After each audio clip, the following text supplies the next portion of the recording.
Bom dia, a gente está aqui no nosso primeiro ciclo de entrevistas, né, com o tema da educação no Brasil. E hoje a gente está aqui com o professor Vladimir Oliveira da Silveira.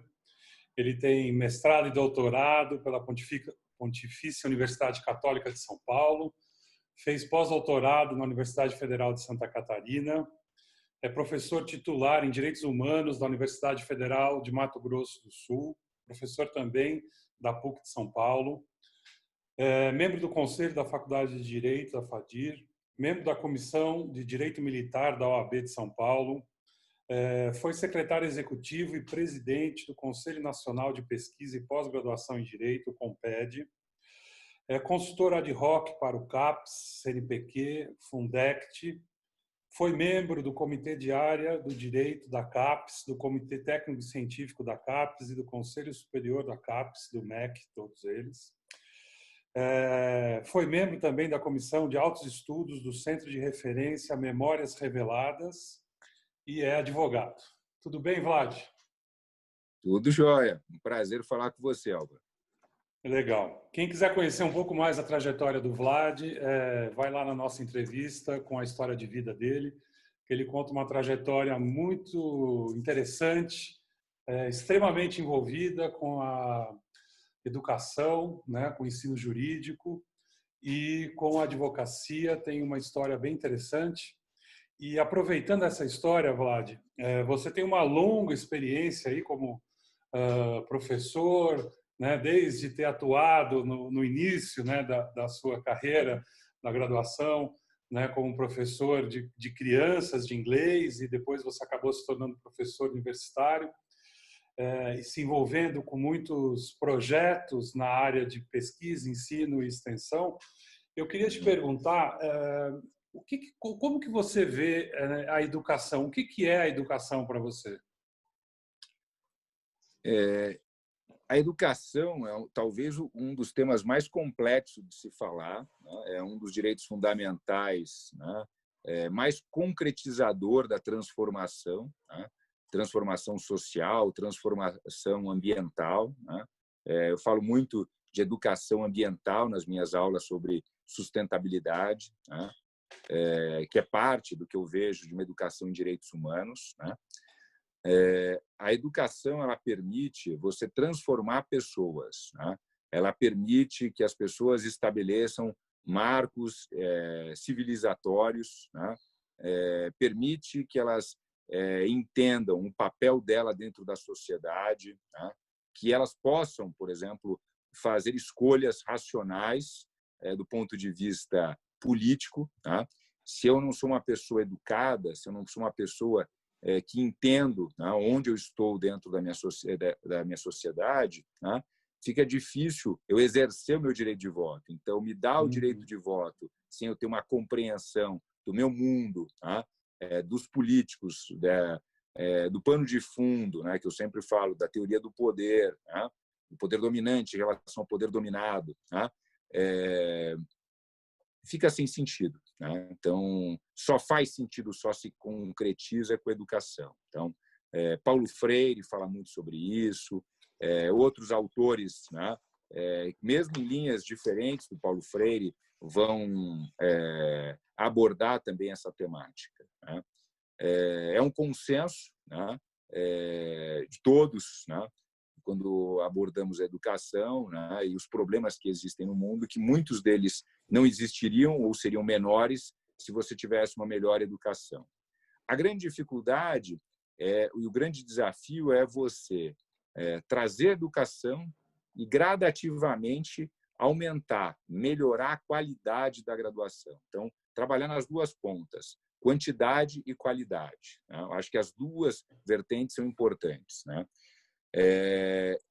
E quando eu falo que ela transforma, eu pude já ver em trabalhos meus, né? Eu sou um professor no meio de uma trajetória que me considero, né? Já realizei bastante coisa, né? O projeto, por exemplo, quando eu e o Álvaro falávamos aqui da Uninove, eu fui chamado, né, para organizar o programa de mestrado, né? Preparar o programa de mestrado e depois, né, consolidar esse trabalho, né? Então, a gente fez o APCN, antes do APCN, a gente criou o Grupo PET, a gente criou uma série de alicerces para que a gente pudesse, de grupo de pesquisa, para que a gente pudesse ter o mestrado não de uma forma artificial, mas de uma forma efetiva e que se continuar, e que aquele mestrado continuasse mesmo se a gente não participasse mais, né? Foi o que a gente procurou fazer. É lógico que é sempre muito mais fácil destruir do que construir, né? Mas a gente procura estabelecer uma fundação bem forte para que esses projetos continuem independentemente das peças serem substituídas ou não, tá? Mas, quando eu estive na Uninove, eu tive um trabalho muito diferente, por exemplo, que eu tive na PUC São Paulo, tá? Na Uninove, eu recebia, né, o que, na época, né, ou seja, os autores começaram a chamar da nova classe C, tá? Então, essa nova classe C que estava sendo, né, integrada no consumo, né, e também tendo acesso à educação no nosso país, seja universidades públicas, seja através do ProUni e universidades privadas, né? Então, Perfeito. você tinha essa possibilidade de inserção dessa nova classe C, que era uma classe C e também parte da D, né? Era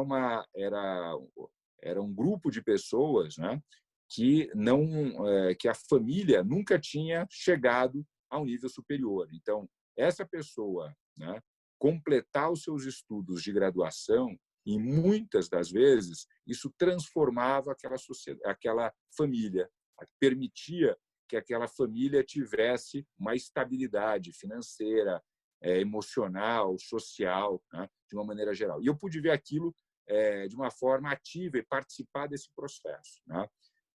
Os meus alunos, por exemplo, de outras instituições, por exemplo, da PUC São Paulo, né, hoje o perfil da PUC tem se modificado, mas de uma maneira geral ele vem de alunos bem qualificados. Meus alunos costumam saber pelo menos inglês, mas muitos sabem 2 idiomas quando chegam na faculdade, né? Vieram de boas escolas privadas na sua maioria. Lógico que também temos alunos de escola pública na PUC, até por conta de programas que a PUC participa e de bolsas que ela viabiliza, né? Mas se a gente pegar o aluno padrão, né, o aluno geral, né, a média da faculdade de Direito, a gente vai ver que são alunos que já vêm com uma boa formação, muitos, inclusive, já inseridos no meio jurídico, filho de grandes advogados, de juízes, promotores, procuradores, etc. Então, eu costumo dizer que lá, se eu não atrapalhar, eles seguem o rumo normalmente deles, né? Eles já são preparados, eles têm uma trajetória de vida, eles já sabem o que eles procuram, são bem orientados, né? É lógico que existem exceções, mas a média é nesse sentido. Na Uninove, né, ou seja, aquela proposta que eu tive na Uninove era diferente, né? Eram pessoas, né, que tiveram uma formação precária, né, no ensino fundamental e médio, né? Precisavam de nivelamento, né? Eram pessoas que tinham uma realidade muito difícil no dia a dia. A maior parte, né, trabalhava para pagar a faculdade, né, e entrar numa faculdade de Direito. Mais do que isso, né, ou seja, depois ter a sua carteira da OAB, né, se tornarem advogados, aquilo transformava a vida deles. Ou a possibilidade de prestar um concurso, né, não de promotor, de procurador, de juiz, né, mas um curso, por exemplo, né, ou seja, um concurso para cartorário do fórum, escrivão do fórum, né, isso já permitiria uma grande transformação, não apenas para ele, mas para toda a família dele. Então, foi um processo desafiador. Eu tive um prazer enorme de dividir isso, né, de fazer parte disso, com a liderança do professor Sérgio Braga, que fez um grande trabalho nessa época na graduação, né? Então, poder opinar, fazer sugestões para o professor Sérgio Braga, aproximar a graduação do mestrado, né? Ter atividades em conjunto, né? Então, qualificar professores, né, no mestrado que davam aulas na graduação, e aí você vê esses alunos que tinham dificuldade de escrever, discutindo temas, por exemplo, de pós-modernidade, falando sobre Bauman e outros autores mais sofisticados, né? Então, foi uma experiência bem especial, por exemplo, essa da Uninove. Não que, obviamente, você desenvolva, né, uma pesquisa qualificada, com bons alunos, como eu tenho na PUC, alunos que falam outros idiomas, que permitem, obviamente, discussões num outro patamar, também não tem o seu encanto, né? Mas é que esse tipo de trabalho, até por conta da minha formação, de vir de uma escola católica, privada, tradicional, era algo que já fazia parte do meu dia a dia, né?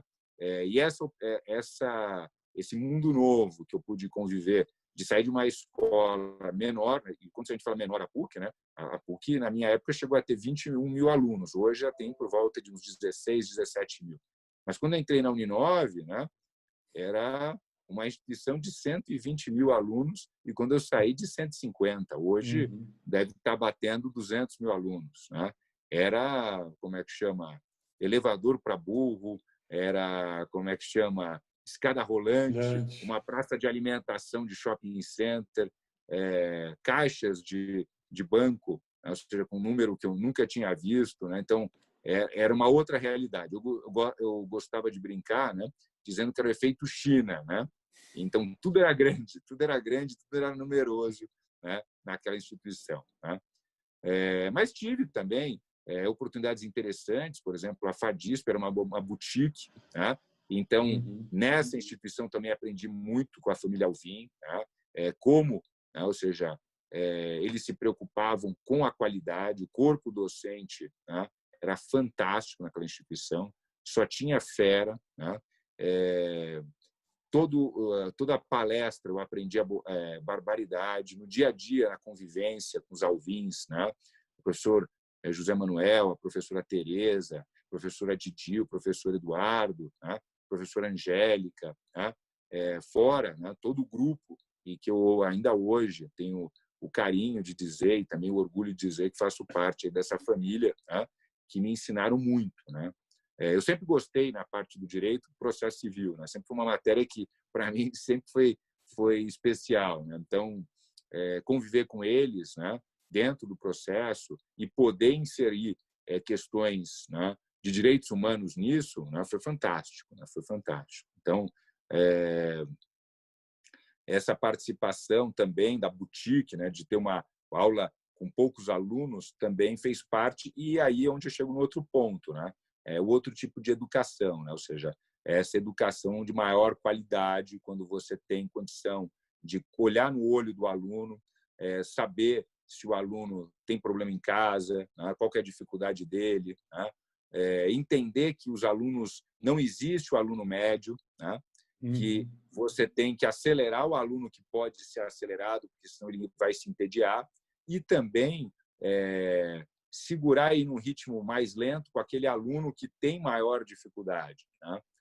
Não tratar o aluno como um número, e que muitas vezes, quando você tem uma instituição muito grande, né, você não tem condições, né, estrutura para que você possa fazer esse tipo de atendimento normalmente, né? Então, quando você tem grupos menores, você tem condição de atender melhor, conhecer melhor a realidade dele e desenvolver o melhor potencial possível, né, daquele determinado aluno. Porque um aluno é singular, né? Não existe esse aluno médio, né? Ou seja, esses números que muitas vezes a indústria da educação quer criar, né? Esses modelos prontos, né? Os pré-moldados, né? Isso a gente consegue ver no dia a dia, né? Qualquer professor sente isso com a sua experiência no dia a dia. E, para mim, entender isso, ajudar alguém, né? Ou seja, tanto aquele aluno que tem maior condição quanto aquele aluno que tem mais dificuldade, eu acho bárbaro, né?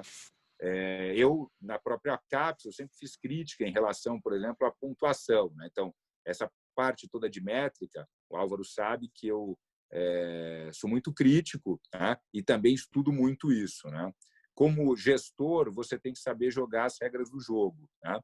Mas, como pensador de políticas públicas e críticos, você tem que ver quais são os gargalos e quais são os problemas, mesmo quando esses problemas te favorecem, né? Porque você tem estratégias de superá-los, né? Muitas vezes as pessoas não apresentam isso porque não têm interesse, né?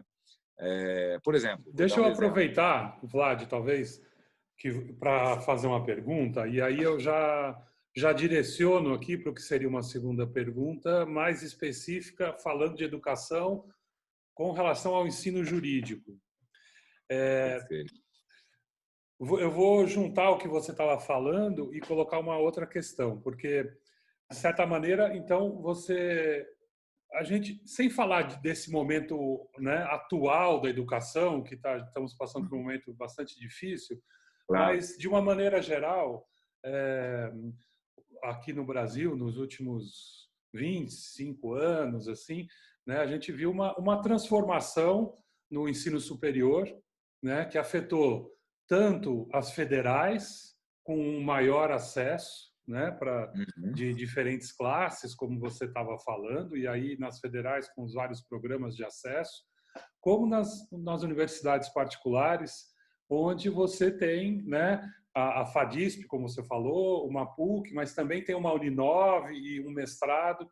Então, isso gerou uma diversidade de pessoas, né, que têm acesso a esse espaço de uma discussão acadêmica, né, de uma discussão sobre o conhecimento, e aí especificamente agora falando sobre o saber jurídico. Né? Então, Uhum. esse espaço, que é um espaço de poder também, Uhum. né, ele passa a ser mais disputado. Né? Novas narrativas também, né, passam a fazer parte desse debate, passam a trazer novas questões, né, criam uma diversidade. E aí, entrando no que você estava falando, na sua participação nas diversos comitês de área, na CAPES, no Comped, né? Você disse que aprendeu muito, né? Na nossa entrevista aqui, quando você contou a sua história de vida, você fala que aprendeu muito, viu muitas virtudes, né, e defeitos na área do direito.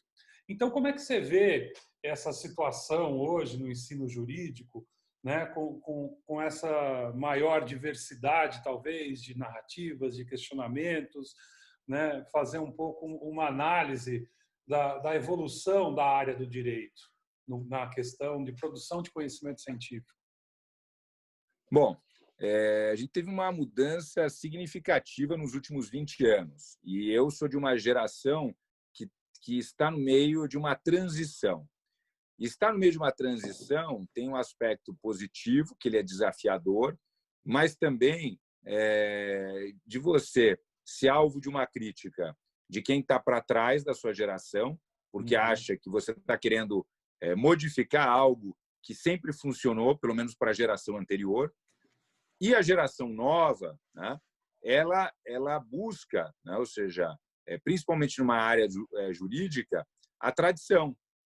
E quando você vê que a tradição está se transformando, ela fica um pouco perdida no meio disso. Né? Interessante. Algo que eu não vejo, né, como um problema, principalmente no momento, né, de uma sociedade líquida, né, onde o físico, né, ou seja, onde o sólido, né,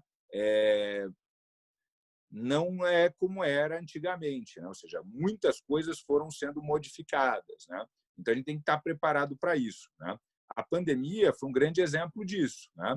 Eu diria que seguramente mais de 90% das faculdades de direito, né, tinham a modalidade de ensino à distância, né, gravada, né, ou eventualmente para algum tipo de evento pontual, mas que não fazia parte da sua rotina de todos os professores. É lógico que sempre você tem um professor que ele gosta por iniciativa própria e ele sabe mexer naquilo e traz uma dinâmica diferente, né? Mas aquele professor que é sempre chamado como exemplo, né? Porque ele não é a regra, né? Ele é a exceção, né? Então, quando você quer falar, EAD temos aqui, professor fulano de tal, né? Mas não é uma coisa institucional, né? Tanto que, assim, as faculdades que eu trabalho, eu fiquei muito sereno, né? Eu falei, preciso aprender esse negócio, né? Então, vai ser uma oportunidade. Eu encarei como um desafio, né? Falei assim, olha, vou sentar aqui, chamei, né, os meus colaboradores, falei, como é que funciona isso? Como que a gente pode melhorar? O que a gente pode extrair? Vamos ler aqui, vamos buscar o manual, vamos, né, buscar informações, né? Pegar as senhas para acesso e vamos mexer em tudo isso daqui, né? A primeira aula não foi a melhor possível, né? Depois foi uma coisa assustadora, porque as instituições, de acordo com que os fatos iam acontecendo, iam reagindo de forma contraditória, né? No primeiro momento, davam liberdade para o professor fazer o que quisesse. Depois, percebia que você tinha que ter comprovação que a aula estava sendo dada, né? Aí surge, né, um determinado sistema que você pode usar. Mas depois, aquele sistema, eles pensam a longo prazo e tem que mudar. Então, a prova tem que ser dada de uma outra maneira, né? Tem que registrar. Pô, mas vocês falaram isso já tem 3 semanas, que não era para registrar, né? Como é que fica a gravação se não se falou de direitos autorais sobre direito à imagem? Não, isso a gente vai ver depois, né? Aí tem professor que grita, não vou fazer isso. Aí tem professor que não aceita, né, fazer aula de maneira virtual. Tem alguns que dizem que não tem acesso à internet, enfim, né? Tem de tudo. Aí vai se adaptando. Então, olha, vamos fazer um plano de contingência. Então, vamos fazer um curso gravado, porque se algum professor pegar Covid, se algum professor não der aula, se recusar ou qualquer coisa, a gente tem um plano B, né? Também uma instituição privada, ela vai ter uma preocupação com o seu financiamento, né? Que é uma das críticas que eu faço. Eu acho que uma instituição privada, né, deve buscar financiamento que na sua excelência. Como que faz isso? Não é na tuition. Acho que é um modelo fracassado. Eu acho que as instituições, e principalmente instituições grandes, né, que têm nome no mercado no Brasil, deveriam sobreviver de doações dos seus ex-alunos, doações da sociedade e de trabalhos de extensão, né, de consultorias, etc., que prestassem para a sociedade. Acho que você deveria ter, talvez, um patamar aí de 15%, estourando 20% do seu orçamento baseado em mensalidades, né? Mas acho que isso é um trabalho de médio prazo, né? As pessoas estão acostumadas a repassar o custo para o aluno, né? Mas eu acho que isso vai ser modificado, né, daqui a um tempo, né? E quem sair na frente, né, disso vai ganhar muito com isso. E acho que tem condições. Acho que a Covid e outros exemplos, né, têm nos mostrado que o brasileiro não é aquilo, o brasileiro não doa, o brasileiro não ajuda. Ajuda sim, se for necessário e se ele observar o que uma transparência e um retorno para a sociedade. Então, acho que isso precisa ser mais difundido e mais dinamizado, né? Então, eu vejo... Não, pode falar. Só para concluir essa parte, que na parte que o direito ele se encontra no momento de transição, de sair daquela aula de Coimbra, né, de palestra, né, para metodologias, e não falo apenas de metodologias ativas, eu falo de metodologia de uma maneira geral, né, mais interessantes, mais dinâmicas, claro, usando tecnologia, né, as tecnologias estão para isso, né, para nos permitir, né, aulas mais interessantes, com maior conteúdo, né, e o professor ter um protagonismo diferente. Eu não acho que o aluno que é o protagonista, né? O aluno, lógico, que ele vai participar do processo, né? Mas o professor ele tem que saber dinamizar a sua aula. Então, ele continua sendo extremamente importante. É lógico que a gente tem que ter o foco no aluno, né? Mas se o professor não tiver um protagonismo de trazer aulas interessantes, temas interessantes, né? Usar metodologias diferentes, né? Dificilmente aquele aluno poderá ser um protagonista em sala de aula, né? Isso depende de como você planeja, de como você tem condições, né, de dar uma aula. Se eu vou dar uma aula para 150 alunos, né, é difícil que eu faça determinadas dinâmicas. Se eu vou dar aula para 20 e 30, eu tenho uma possibilidade bem diferente. Se eu vou dar aula para 12, né, por exemplo, no mestrado, né, se eu vou dar aula para 10, 8 no mestrado, as minhas possibilidades são enormes, né, de atividades que eu posso desenvolver com um grupo menor, né? Isso não quer dizer que eu não possa dar aula para 150, né? Mas ela tem um objetivo e tem um limite que é diferente de uma aula, tal. Isso vale para o direito, vale para outras, né? Mas assim, a área que eu estudo e a área que eu tenho segurança para falar é a área jurídica, e que eu vejo exemplos do que funciona num grupo de 150 e do que não funciona. né? E do que o funciona num grupo de 8, de 12, até umas 20 pessoas, extremamente interessante, né? Então, o direito ele passa por essa questão tecnológica e de metodologia, que é um pano de fundo. E, por outro lado, dentro do conteúdo do direito, também ele passa por uma modificação importante, né? Ele passa por uma modificação importante, né? Porque bases do direito têm sido questionadas, né? Teorias novas vêm surgindo e teorias que são, com o cuidado do que eu vou falar, muitas vezes uma retórica no seu sentido negativo, né? E, por outro lado, né? Discursos, às vezes, e teorias muito sofisticadas, né?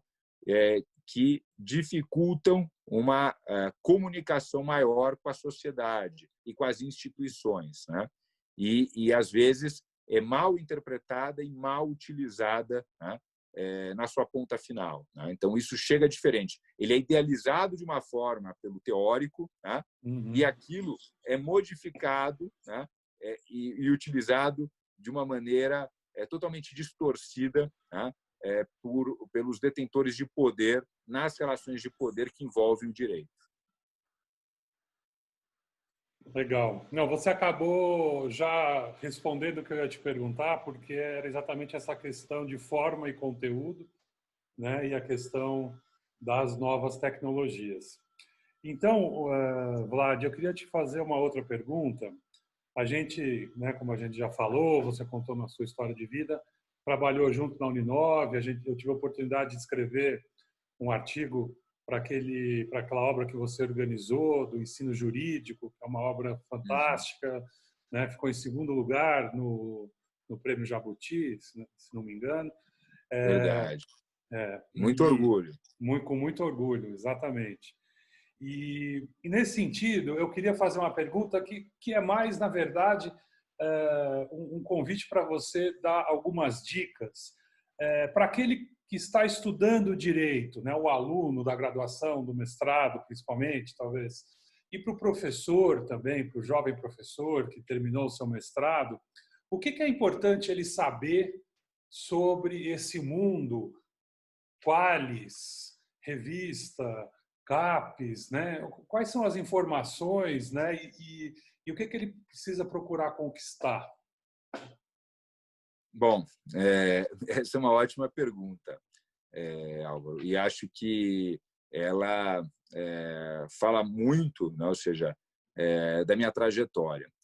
Eu costumo dizer que se eu não tivesse ido para a APG, eu não teria ido para a NPG, e se eu não tivesse ido para a NPG, eu não teria ido para a CAPES, né? O que eu quero dizer com isso, né?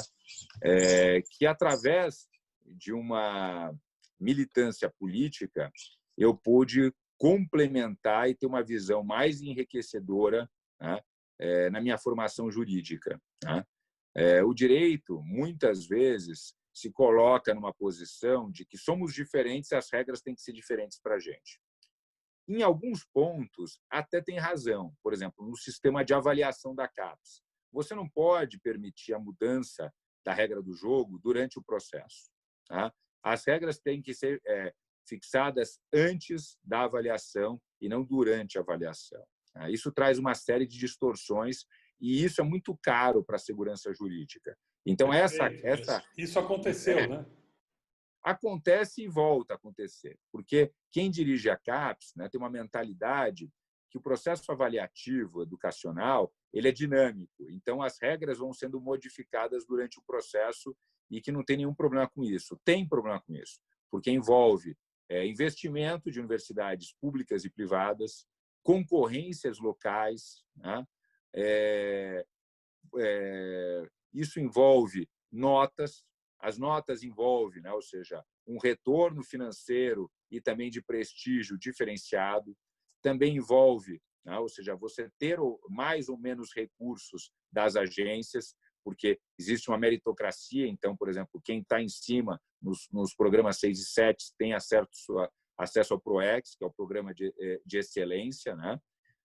os outros não têm. Então, você cair de 6 para 5, isso te retira do ProEx, né? Você cair do 4 para 3, geralmente, né? A regra, geralmente, né? Você perde o seu programa de doutorado.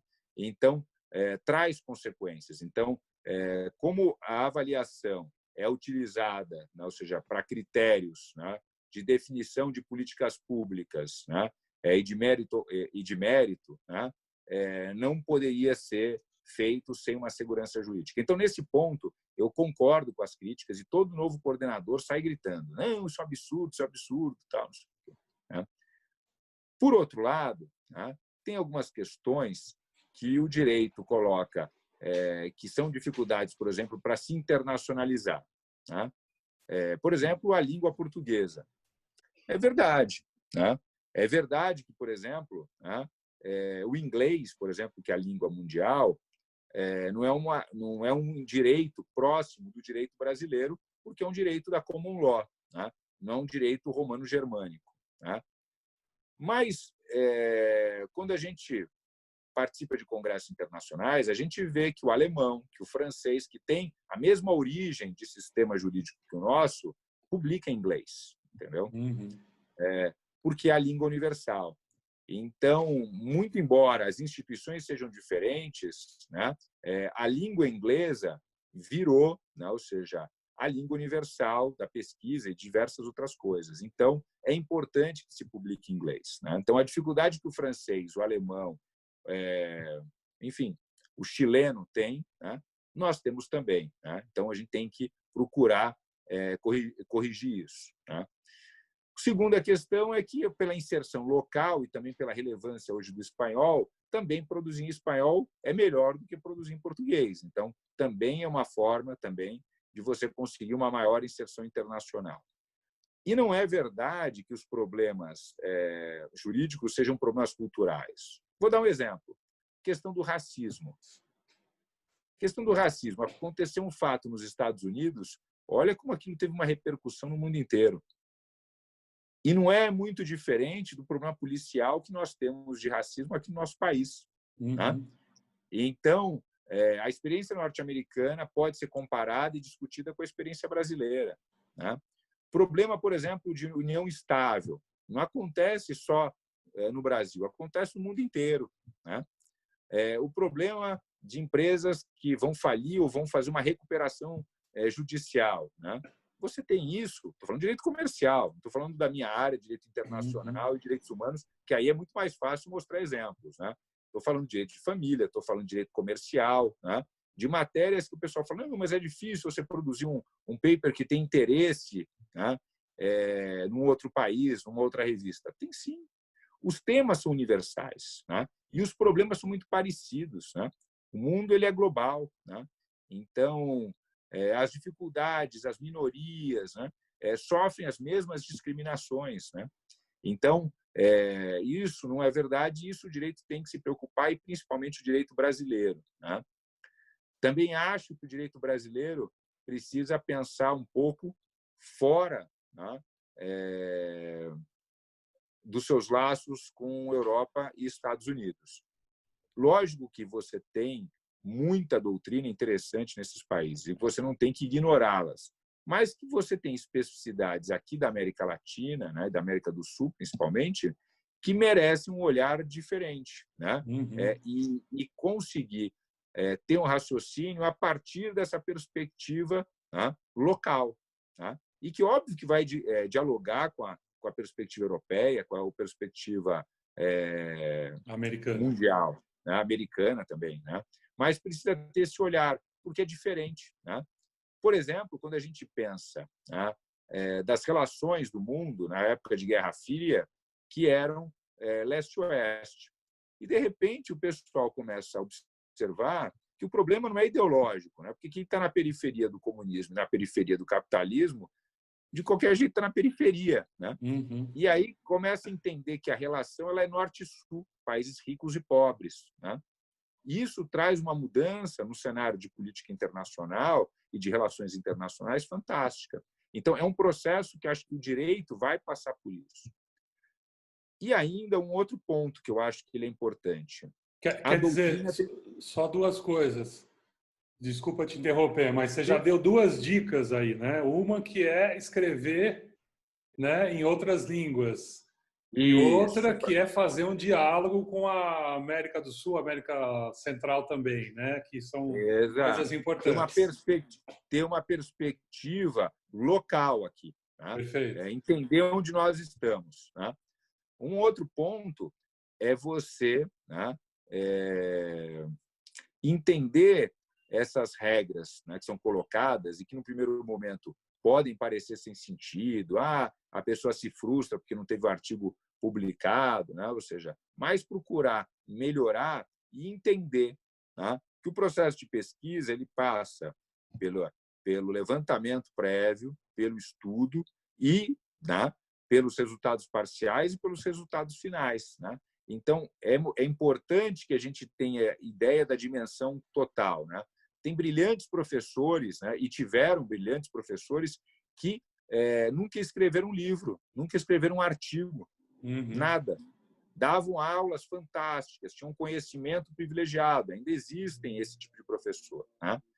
Mas não escrevem. Às vezes porque não tem tempo, às vezes porque tem medo da autocrítica, tá? E também da crítica dos outros. Tá? Mas, na minha análise, o principal problema desses professores, porque eu convivi com muitos assim, né, é o hábito. Eles não tiveram uma dinâmica, desde os bancos acadêmicos, de estudarem e escreverem, né? Estudarem e publicarem, né? Ou seja, manterem essa frequência e esse hábito, né, de publicização, de debate daquilo que é escrito, daquilo que é pensado, da sua reflexão. Então, eu acho que é uma questão de hábito. Então, é importante estabelecer o hábito de atualizar o currículo Lattes, é importante de entender, por exemplo, mais de metodologia, né? A maior parte dos alunos de direito odeiam metodologia e muitos professores de metodologia são aqueles professores que estão em início de carreira. Então, o cara não tem a matéria de direito civil ou não tem matéria de direito penal, ele vai dar metodologia. Então, coloca o cara lá, né? Então, isso é uma coisa que precisa mudar, né? Justamente para que a metodologia fique algo mais interessante. Ou, se você pegou uma aula dessa, estuda. Né? É bom para você e melhor ainda para os alunos. Né? Então, ter a preocupação com a comunicação com as outras áreas. Né? Por exemplo, eu sempre fui muito refratário da ideia que direitos humanos era uma disciplina de direito. Né? Você sabe disso. Eu sempre achei importante a gente ter diálogo com as outras áreas, com a história, com a antropologia, enfim, com as demais carreiras que conversam, que dialogam os direitos humanos. Isso enriquece demais, né? Por exemplo, no programa de mestrado na Federal, a gente tem professores de geografia, né? Eu entender a lógica, por exemplo, do bioma do Pantanal, eu entender questões da terra, né, me traz, né, uma compreensão muito maior para entender os problemas relacionados, né, à terra. Né? Entender como que eu faço uma proteção mais eficiente do meio ambiente. Porque, por exemplo, o bioma do Pantanal não é um bioma único. Né? Ele é relacionado a pelo menos 3 biomas, ao Cerrado, à Mata Atlântica e à Amazônia. Né? Então, se você não resolver o problema desses 3, né, você não resolve o problema do Pantanal. Então, a proteção do Pantanal passa pela proteção dos outros 3. Né? Então, entender essa lógica, se eu sou um legislador e vou fazer a lei do Pantanal, né, e eu vou ter a restrição do território do Pantanal, não vai adiantar de nada aquela legislação que eu vou fazer. Tá? Porque eu vou ter o impacto dos outros biomas em relação ao Pantanal que eu não consigo identificar. Então, esse diálogo com as outras áreas, né, ele é fundamental para que a gente tenha uma compreensão e que a gente possa, na condição, por exemplo, de legislador, né, ou de iniciativa popular, né, ou de crítica a uma determinada legislação, ter uma maior efetividade. Então, eu acho a doutrina tem que voltar a doutrinar. A gente tem um grande problema que a doutrina repete a jurisprudência na atualidade, que isso é ruim, isso empobrece o direito. Né? Definições não devem ser dadas por lei e muito menos por jurisprudência. A jurisprudência tem que agasalhar e tem que escolher a boa doutrina. Então, precisam ter pessoas pensando e criando doutrina, tá? E não apenas copiando decisões judiciais. Tá? E aí, nesse Que muitas vezes... sentido, pesquisas sobre jurisprudência são muito interessantes para você retroalimentar um debate sobre a doutrina. O que a jurisprudência está fazendo e o que a gente acha que deveria fazer, por exemplo. Exatamente. Então, são pontos aqui que eu acho que para o pesquisador, né, para o aluno, né, aquela pessoa que está querendo enveredar pela parte da educação, precisa estar atento, né? Ou seja, entender as regras do jogo, né? Criar o hábito, né, de publicação e de pesquisa, vincular a parte de pesquisa à extensão, né, que é o que eu acho que traz um retorno para a sociedade, né? Entender o seu lugar dentro do processo educacional, a questão política, né? Participar de esferas de representação e de coordenação. Eu acho que todo professor de mestrado tinha que ser coordenador uma única vez, pelo menos, né? Um mandato pelo menos de um ano, porque daí com isso ele compreenderia as angústias e as obrigações que o coordenador tem. Isso facilitaria demais o diálogo do coordenador com seus professores, principalmente em programas grandes que a gente tem ainda, né? Por exemplo, USP, PUC, etc. Né? E acho que, fundamentalmente, as pessoas têm que fazer aquilo com amor e com aquilo que elas gostam. Né? Se a pessoa não tem vocação para uma determinada atividade, ela tem para outra. Né? A gente tem que descobrir a nossa vocação. Né? Então, seja um professor se você ama ser professor. Né? Não porque você surgiu a oportunidade e não tem mais nada para fazer. Né? E se surgiu a oportunidade, procure absorvê-la. Né? Procure fazê-la da melhor forma possível. Né? Existem excelentes advogados que são felizes sendo exclusivamente advogados. Tem professores que são muito felizes e realizados sendo 100% professores, né? 100% pesquisadores, e tem pessoas que sentem a necessidade de participarem um pouco de cada atividade dessas. Né? Eu sempre chamo a atenção que muitas vezes os alunos, né, perguntam, né? Tem duas perguntas que são engraçadas. A primeira, professor, você é só professor? Né? Então, querendo dizer que você não é só professor, você não trabalha. Né? O primeiro ponto. Né? O segundo, né? Quando você fala que você é professor de direitos humanos, daí eles olham, né, que eles conseguem enxergar o civilista, o professor de direito constitucional, né, tal. E perguntam assim, mas o que você faz com direitos humanos? Aí eu brinco, eu falo assim, eu faço tudo. Né? Daí eles olham assim, né, falam assim, olha, e eu começo a mostrar o tamanho de direitos humanos, que muitas vezes, principalmente na graduação, é mal interpretado como sendo um direito penal, né, específico para proteger o que tem de pior dentro da sociedade. Né? E eu vou mostrar que não. Os direitos humanos defende o que é essencial e mais importante na sociedade, mesmo que em determinados momentos defenda e precise defender pessoas, né, que cometeram erros, às vezes graves erros para a sociedade. Né? Acho que Legal. É isso. Ótimo. Então, eu vou para a última pergunta, Vlad, e depois, se você quiser completar com qualquer outra coisa que você achar importante, para fechar a nossa entrevista. Eu ia te perguntar o seguinte, o que é um pensamento crítico e como que um professor pode desenvolver isso com os alunos, né? Como que um professor pode construir essa habilidade de realizar um pensamento crítico? Bom, aí a gente tem que separar algumas coisas, né? A gente pode falar sobre o pensamento crítico enquanto referencial teórico, né? E aí você tem um pensamento alinhado, né, a uma ideia, né, de origem marxista, né? Então aí é um referencial teórico, né? Que aí eu diria que a pessoa que falar sobre o pensamento crítico nesse ponto seria um estrito sensu, né? Seria algo específico. E, genericamente, quando as pessoas falam de pensamento crítico, né, é algo que não está necessariamente nesse referencial teórico, mas também pode estar nesse pensamento, nesse referencial teórico, né, que é ser uma pessoa engajada, né, ser alguém que não toma aquele fato como um fato dado, mas vai checar a informação.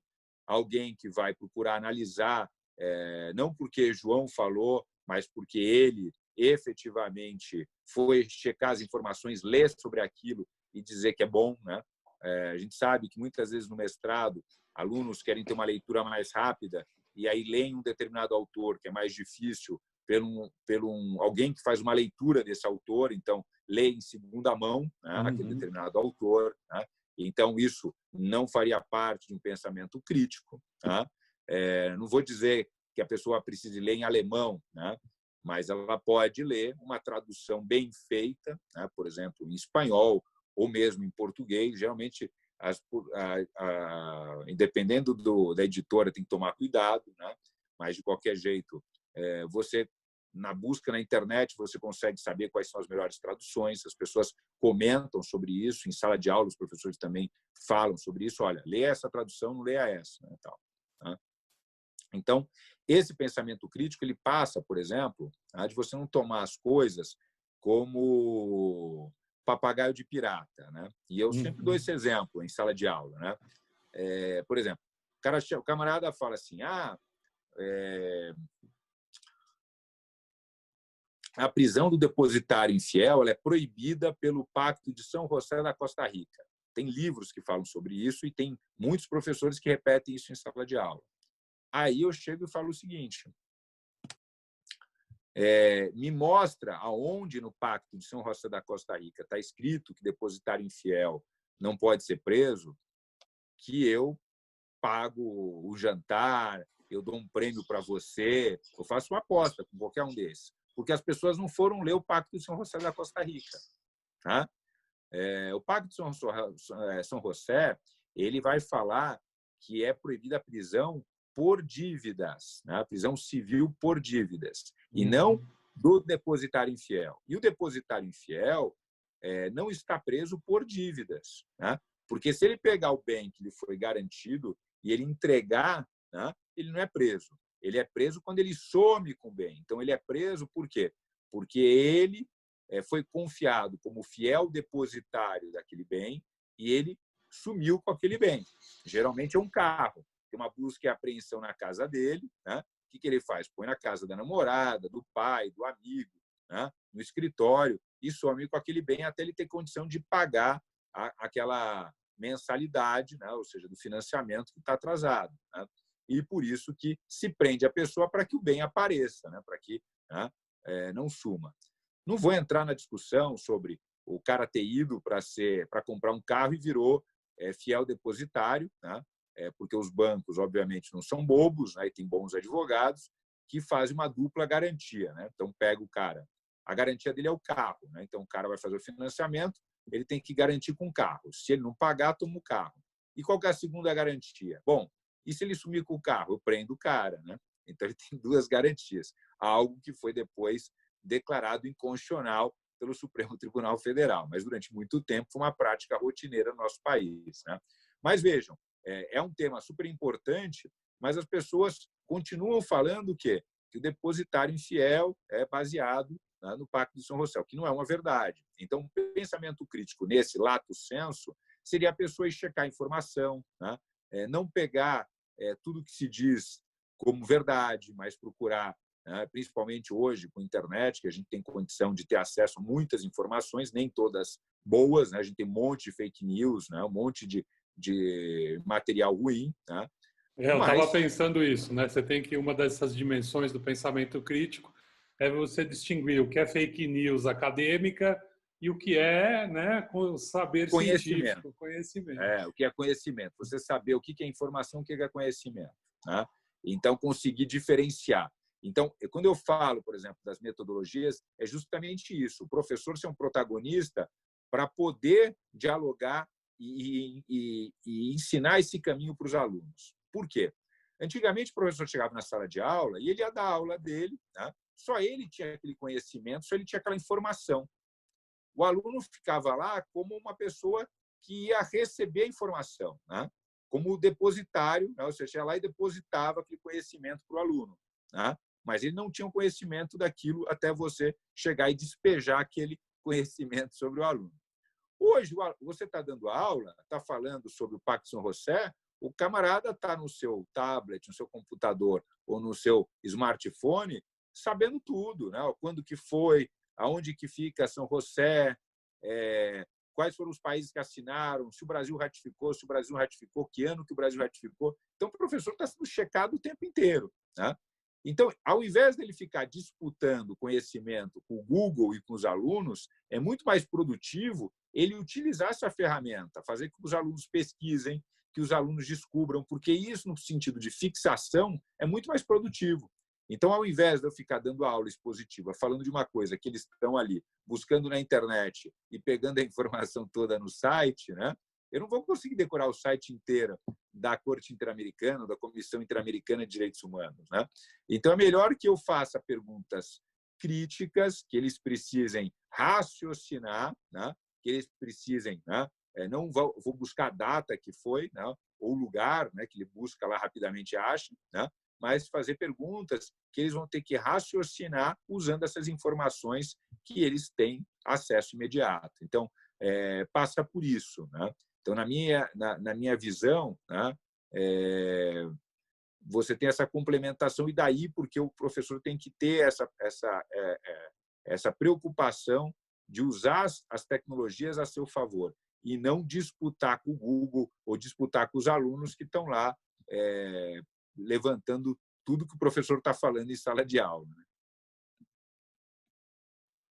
Perfeito, Vlad. Quer dizer, eu compreendi aqui que, então, né, uma maneira do professor desenvolver esse raciocínio crítico com os alunos é construir o conhecimento junto com eles, né? Nesse mundo que nós temos, né, esses meios tecnológicos como dispositivos. Antigamente, talvez, se fosse na biblioteca, vamos aqui, cada um pega um livro diferente, vamos ver o que cada um fala, vamos fazer um debate aqui. Hoje você pode usar essas ferramentas, mas uma maneira de você treinar os alunos, né, construir um pensamento crítico, é você exatamente construir, né, esses processos junto com os alunos. Muito legal. E humano, né, também, que é importante. A gente tem que preparar as pessoas para serem solidárias, né? Tem que preparar os alunos para pensarem no coletivo, né? E não pensarem, por exemplo, um dos grandes problemas dos IUPs, né, ou seja, da minha geração, era o individualismo, né? Ou seja, ele buscava a solução para ele, não para a sociedade, né? O sucesso era dele, a vida alucinante, não sei o que, era dele, né, tal. Mas não uma preocupação de sustentabilidade das futuras gerações, etc. Eu acho que isso veio, essa preocupação, eu comecei a observar isso mais adiante, ou seja, já a nível de mestrado e doutorado, mas não na graduação, né? E acho que isso você tem como colocar esses valores, né, no ensino médio, fundamental, mas também na universidade. Por isso que eu acho que, se você coloca esse tipo de conceito e valores numa determinada comunidade, ela depois é solidária no sentido de fazer doações, né? De ver que aquilo que foi investido nela gerou, né, resultado, e que ela pode ser também transformadora, né, em diversas outras vidas, né, que vão ter aquela possibilidade. E que você não vai permitir que apenas quem possa pagar, né, tenha aquele determinado conhecimento. Então, por isso, né, que outras pessoas precisam contribuir para a formação, né? Para que a tuition, né? A mensalidade, seja um valor menor e não seja o critério de seleção das pessoas para aquela determinada instituição de ensino superior. Seja ela qualquer dos modelos que existem aí no país, né? Ou seja, que a gente tem do ponto de vista privada, né? Você tem instituições que são comunitárias, você tem instituições que são confessionais, você tem instituições que são de capital aberto, de capital fechado, né? Não estou colocando as públicas aqui, que eu acho que tem uma outra perspectiva e um outro projeto, né? Legal. Bom, essa entrevista aqui com meu amigo Vlad, né, o professor Vladimir Oliveira da Silveira, que a gente está aqui discutindo a educação no Brasil, sobre várias perspectivas. Então, eu queria te agradecer, Vlad, pelo tempo, que você disponibilizou aqui para conversar sobre esse tema, que é tão importante, né? Para a gente Claro. poder pensar aí o futuro, né? Porque a educação também ela se liga diretamente com o futuro, que é um processo. Então, Com certeza. agradeço a sua participação e espero nos encontrarmos mais vezes para debater aí diversos temas. Claro, prazer enorme, né? Conta comigo e parabéns pela iniciativa e pelo projeto. Um forte abraço. Em épocas de Covid, né? Então, um forte abraço, né? Infelizmente, à distância. Exato. Um abraço também. Valeu, Vlad.